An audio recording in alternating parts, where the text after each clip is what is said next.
Live from the world's capital markets, here are the latest financial headlines brought to you by News Factory.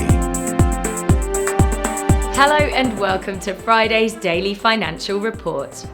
The dollar-yen price remained largely unchanged in the last session.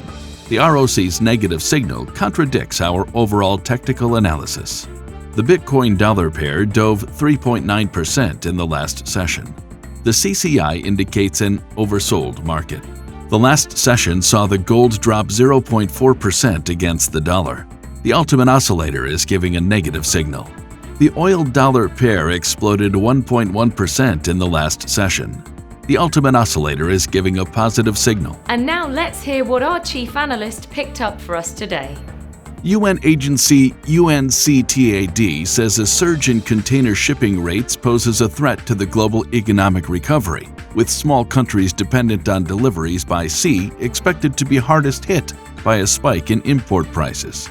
Bitdeer Technologies Holding Company, the Singapore-based Bitcoin mining company, is merging with Blue Safari Group Acquisition Corp in an estimated $4 billion SPAC agreement that will allow the firm to trade in the U.S.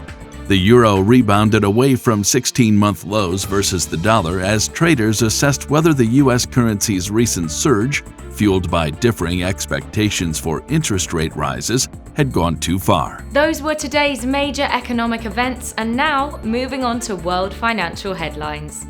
The U.S. Baker Hughes U.S. oil rig count will be released at 1800 GMT. Germany's producer price index at 0700 GMT.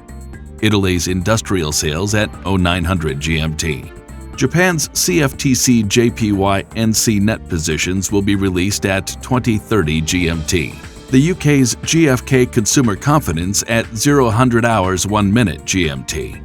The UK's retail sales at 0700 GMT. We hope that you've enjoyed Friday's Market Outlook. On behalf of all of us here, we wish you a productive trading day.